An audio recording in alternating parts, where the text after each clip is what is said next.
everything you need to do from start to finish. Firstly, you're going to want to go onto simracesa.co.za, scroll to forum, scroll down to Simrace SA downloads. And over here you have our three main leagues that we're running, skinning templates for each of them respectively. So we have the SimGT, GP, and V8. So for example, I'm going to work through one of the GT cars as they're more popular. So I've clicked on the GT group, and for example there's a Nissan GTR GT3 link here. So if you go to the Dropbox link, which Jason has so kindly presented to us, you can find the folder. So what you're going to go is to the top right here and click download, and then just hit direct download. Once that is done, try and show you every single step of the way. You will be presented with a zip file that you can extract. So this, for example, is the zip file. Once you've extracted that into a folder, you'll see there's a couple of files and folders here. We have the skinning rules, very important to just read those just to understand what you can and can't do at Simrace South Africa. Jason has also provided you with a number of logos. We have the black and white, which typically go onto the windscreens, and he's also provided us with a number board that you can put onto the sides of the car or the bonnet or wherever you like. So without further ado, what you need to do next is take the files in the template folder itself. You'll see there's a PSD file and potentially a couple of others depending on the template. These DDS files are direct draw surface files. So long story short, go and copy all of those. And what you're then going to do, excuse me as I bounce back and forth for you, is you're going to go and paste those into your Assetto Corsa installation directory. So by default, assuming you haven't changed your installation directory, it's going to be at program files, x86/steam/steamapps/common/Assetto Corsa /content/cars. Find the car that you want to be skinning. Note that some of them might start with the prefix of KS_. So the Nissan, for example, I've always put little star icons next to the ones I do, is Nissan GTR GT3. You can go into there, then go into skins. And these are all you'll see some folders there. Those are most likely the built-in skins. You may have custom ones already installed previously. What you're going to do now is create a new folder, Control-Shift-N for the shortcut, and give it a unique name. Don't use spaces, don't use hyphens, you can use underscores. So I'm going to go Simrace South Africa _2D skin demo. That is going to be the name of my skin. And paste in those files that you got from the zip file earlier. Now the next thing you're going to need is a program that can open these files that you've downloaded. So if you go back to the web, the first program we're going to download is a program called paint.net. The URL for it is getpaint.net. So if you go there and you click download, you should find the latest version over here. Download the free version, not the paid version unless you really want to, but the free version hosted by .pdn.com as a mirror is perfectly fine. Now once you've gone and installed that program, you're also going to need a specific plugin for it, the PSD plugin, which is the Photoshop file that you'll need. So go to psdplugin.com and again hit the download button for the latest version, currently 2.5.0 at time of writing. Once you've downloaded that to your computer, you'll need to go and extract that file and put it into wherever you've installed paint.net. So by default again, it's at program files, not x86 this time, stroke paint.net, stroke file types, and this is the file that you would have extracted from the zip file, photoshop.dll, and just drop it into here. Simple as that. So the next step, now that you've got it installed, you can open this PSD file, this Photoshop skin template, with paint.net. So if we do that now, you'll see that it opens up a nice looking template, but you can see that it sort of resembles a car, but it's all splashed up. Rob, you're going to have to wait. So what you'll find here in paint.net, it looks like your basic kind of Windows Paint program, but a little bit more powerful. You know, you've got your color selector over here, you've got some tools that might be familiar to you. Over here, it just really just does the basics, but it does the basics well, which is why I like it. Right, so getting onto skinning, you'll notice that the template file may have a certain number of layers for you already. The most useful of which is the wireframe, which if you just tick or untick each layer, that's going to show or hide it respectively. The wireframe can really be helpful so you can understand the geometry of the car and how it's beginning to wrap around the various polygons of the 3D model as it's made out. But for the most part, you're probably not going to need to worry about it. The ambient occlusion layer, sometimes just labeled AO, is what really provides shadows and such to the car. You do not want to be touching this layer when you're painting on it. So what I'm going to very briefly show you, just to keep to the bare minimum, and for time's sake as well, is how to apply a simple color to the car. I'll also show you how to apply a simple texture to the car, like a tile perhaps, or maybe a pinstripe shape. Let's do that quickly as well. And then lastly, we're going to apply the logos to the car. And if there's time, I'll consider showing you a little bit of odds and ends and how you can finalize the skin itself. Okay, so the first thing we're going to need to do is give this whole car a base layer coat. So if you go down to in your layer toolbox, the very bottom left button is add a new layer. Always add new layer for whatever you're doing. It's going to help you maintain your sanity later on, but also just for mistakes and so on, so you don't have to like redo the entire car if you mess up one aspect of it. So we've added a new layer. It's also extremely good practice to give it a name. So I'm going to call this one base coat. I'm then going to go and select my paint bucket tool, and I'm going to go and select a nice red, I think. Select the layer that you want to paint on. So for this time, it's going to be the base coat, and just simply click. And you see that that's kind of given a red color all over the place. And immediately I'm thinking to myself, that is actually wrong, because the ambient, you can see it's flat. There's no shadows or anything. And that is because the ambient occlusion layer needs to be above the base coat. What we're also seeing now is the ambient occlusion layer is no longer showing the red. So that is weird to me. That also says to me that the skin is perhaps not set up 100% correctly. The way that I can fix that is by double-clicking ambient occlusion, showing how the layer is going to get applied, and the blending mode is normal. What I'm going to do is I'm going to change it to multiply. And all of a sudden there we can see the red is now nicely applied to the car with shadows intact. I'm going to turn off the wireframe just so you can kind of get a nice idea. So every skin template might be slightly different, so just check whatever you're doing depending on the car.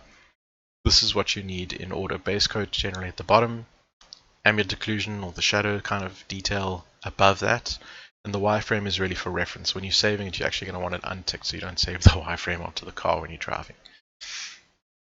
So cool, that's a nice little base coat. I want to maybe quickly show you what can happen if we wanted to apply some sort of texture. So what I'm going to do then is that I'm going to go File and let's find something interesting to paint. So let's see.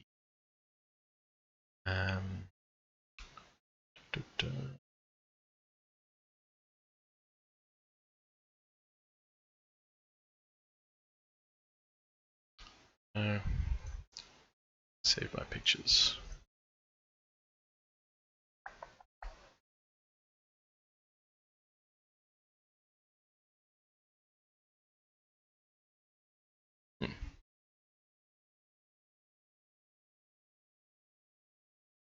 Wallpapers. It is on my C drive. Okay, so try that again. File open, and let's go find something. Pictures, wallpaper, for example. Let's say you want to apply this funky camouflage. Okay, it's opened as a new image right now. What you can do is you can select Control A to select all, Control C to copy, go back to your your template file, select the layer that you want to paste it onto, which is this one. Press Ctrl V for paste. There you can see I've got the texture in here that I can drag around. For the purposes of this tutorial, I'm just going to stretch it up and just paste it, drag it to roughly where it needs to be, like that. And hit escape to deselect, and maybe that's it. And I've decided I like the look of that. Obviously you can go and do some fine details and look at each layer. Like you can see, here's the top of the car, there's the roof, there's the bonnet, there's the front fender, there's the side profile, there's the other side, there's the rear, the Nissan's famous light cluster, that sort of thing. You know, you can do all that kind of detail yourself. What you might want to do then is apply another layer, and let's just call this pinstripe, for example. And let's see what tools can help us out here. You can find a shape tool, or a line tool, or a curve tool. Line might do. Let's go white. Let's give it a certain width. Let's do this for starters. Yeah, that's good. And I'm literally going to drag it across. Select the move tool.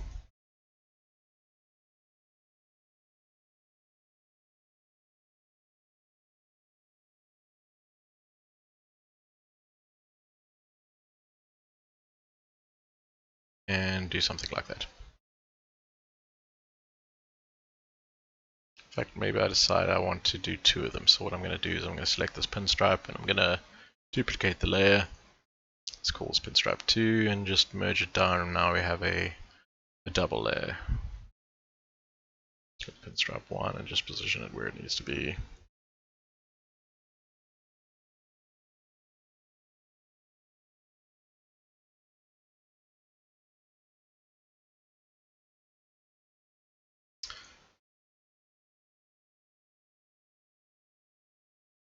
Yeah. Let's say I decide I don't like the color of this one. We can actually just go to pinstripe and get the paint bucket, and let's say we decide we want a black stripe. There we go, and I'll do that to pinstripe 1 and 2, and here's my stripe. It looks horrible, but it's good for the tutorial. Then I decide I want to apply the numbers. Let's like the logo on the door and so on. So again, I'm going to show you a different way of adding a picture to the template file itself. So let's go and find our template quickly.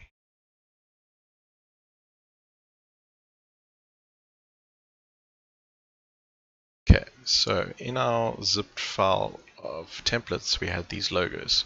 So let's say at this number board, you want to drag it into the paint.net program, and it'll ask you if you want to just open it straight like we did with the camouflage, or add it as a layer. So I'm going to go add layer this time, and very conveniently it's chucked in number board 132 background. What I want to do now is drag this to be above the ambient occlusion, so that shadows aren't applied to my number board. Otherwise I might see funny things happening, like shadows getting applied to it like that. So let's just make sure the ordering of the layers is always very important. And I'm going to drag the logo to the left hand side of the door. Now this is where the wireframe becomes extremely useful for mirroring objects on the car. So for example, I'm going to double click this layer, number board, I'm going to call it number left, just for sanity again, and I'm going to make sure that I kind of make a mental note, I guess, of where I'm placing this number board on the car. Normally lining it up to one of these lines, for example, is a good start. There's number left. Again, I'm going to duplicate that, double click and go for number right. Once I've selected number right, you see we've got this. Keyboard shortcuts are extremely useful to master. So now I'm going to hold down Shift, head for the little arrow keys, and drag this around. Because I'm holding down Shift as I drag it around, it's always going to maintain it at a fixed angle so that I can get the perfect upside down ratio. Alternatively, you can go and look to do your layer flips and so on, but you got to be careful that you're not mirroring it.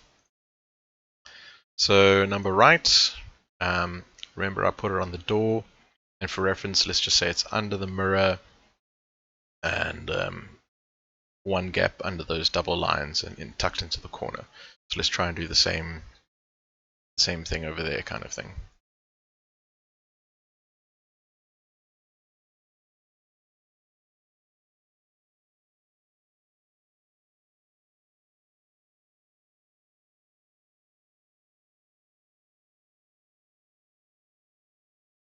Close enough. One gap under the door, sorry. That's when it's useful to have the wireframe. Okay, so wireframe off again. What we're missing now is a number, the actual number on the board. So I'm going to go and hit it again. I'm going to call it, I like number 85 on my car. So I'll call this 85. I'll do it left again. So let's just find a text tool. You can select your favorite font in whatever size looks about right for when you hit the cursor. It's a bit small. Let's try 72, looks pretty good. Let's choose our colors black, that's fine. 85, boom. Select the move tool, position it, and there you go, there's your 85. Again, I'm just going to duplicate this layer, call it 85 right, and do my trick of rotating it. And I'm just eyeballing this stuff. I'm not using any pixel perfect measurement tools. You can kind of get a really good idea yourself if it's centered. And they're the number boards on the car. Right, so let's say I've decided that I'm happy, I want to save this car. So first thing you can do is you can save it. By default it's going to open the directory in which your template file is, which is good. I'm going to save it as a paint.net file, which is the default paint.net program's native file type. What that is going to be able to do is to retain these layers, so you can come back and tweak anything. If you decide you don't like the pinstripes, you can just untick them, for example, and that's fine. You still got them there for reference if you ever wanted to put them back, and so on and so forth. So now we've saved the file to retain it for editing purposes. Now let's save it as a file type so that you can export it into a format that Assetto Corsa, the game, understands. So again, leaving it in that same directory as your save, you just want to change the type to a DDS, a direct draw surface. Leave the name exactly as is. 99% of the time it's correct. Only if it's a mistake it's being changed. You can leave the default settings when you're in the file save as dialog. Cluster fit, in other words, the slow has a more higher quality. I find that it's not real much difference when you're hitting iterative fit. Aerometric you can leave perceptual. And hit OK. And flatten, so this is a very key point. You'll notice that it flattens everything into one layer. That means if you hadn't saved your paint.net file and you accidentally close paint, you're going to lose all that editing and you won't be able to come back and edit your car unless you start from scratch again. As a habit that I've formed, once I've saved it as a DDS file, I just hit Ctrl-Z, which unflattens it again so I can continue working. Right, so now I'm going to show you a couple more tricks. You've got your rims over here. There's rims color when it's blurred, in other words, it's moving at high speed, and then your standard rim format. Again, you can double click this file, the DDS file, and edit it with paint.net itself. For this one, you can pretty much just give your rims a base color. Let's say your name is Rob Walker and you like pink wheels, for instance. Just go and chuck on a big fat paint can of pink all over the place. Save it as a DADS file. Flatten it, and you're good to go with those pink rims. Right, so those are the basics. Now there's a couple of other files you're going to want in your overall directory. There's an INI file as well as a JSON file, JSON, which gives the whole skin a couple more details when it's loaded up into the program. Such as, and the best way to get this, is to go into any one of the official Assetto Corsa folders, select that skin INI file as well as the uiskin.json file that I mentioned, copy them, go back to your directory and paste them in, and then just go and edit it with a notepad. And you'll see here that the skin INI file has two sections in it, a driver section and a crew section, and ultimately what it's really doing is telling the game what kind of driver suit, gloves and helmet, of the standard varieties that is, that you want your skin to be associated with, and the same for the driver. So what this means, if I just put this on top quick, as a more advanced technique, you can override these to be completely custom, and then you'll put them in this directory with your skin file. But otherwise, if you're looking at what I'm doing in the background, you'll see that you can go up one. Sorry. Let's find out where the suit.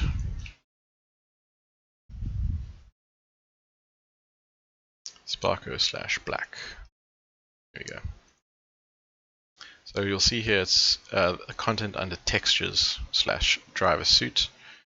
So if we had to go for it here, content/texture/driver gloves, helmet, and suit.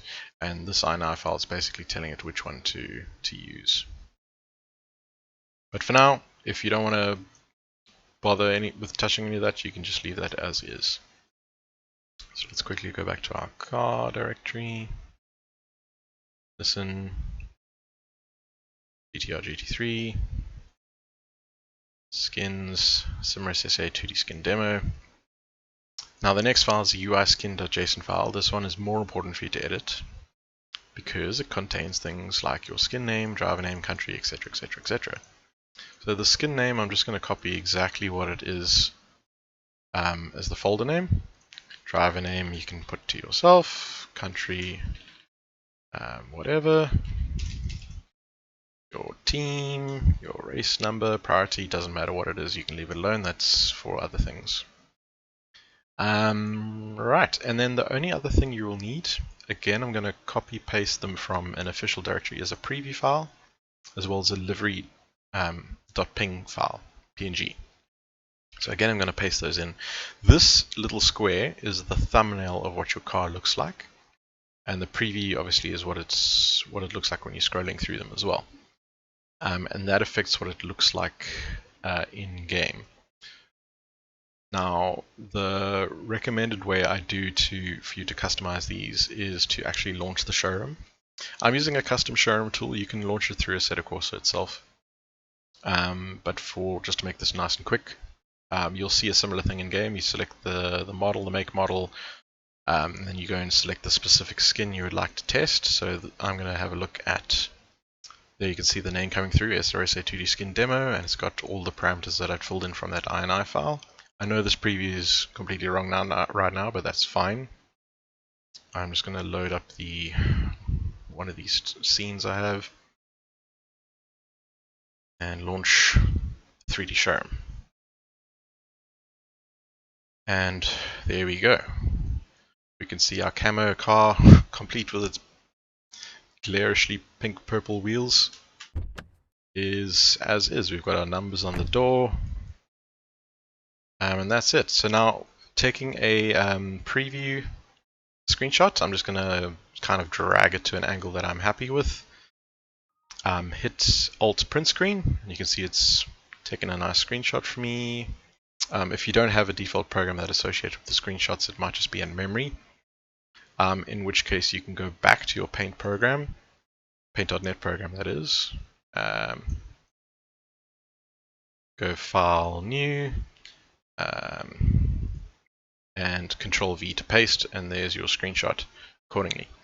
Now what I want to do is go to that preview file, the preview JPEG and the livery, and I'm going to edit those. So let's select both of them at the same time and drag it into Paint.net to open each image, not as layers. And there you go, there's the preview image that I want to change for my car, so let's copy that. Paste it in here. Don't expand the canvas, keep the same canvas size. So what you can see here is I'm just going to hold down Shift to maintain the aspect ratio. Because if you don't hold down Shift, let me just show you what happens. It's going to do that. So hold down Shift, lock it to what you need it to be. Drag it to roughly when you're happy with your screenshot. And just save it, Control S. And there's your new preview. We could do a similar thing for the livery. maybe you want to do something like this. Coincidentally, I had it open on one of the other cars I was doing. So we know that we used something like that, and we had a text tool, and had some white text, and that's a bit big. Let's go with 84, 85, and you hit save on that, click OK. Now the next time you go to your showroom, I just force refresh this. There you see your nice little thumbnail that you've created with the updated preview is showing. And there you go.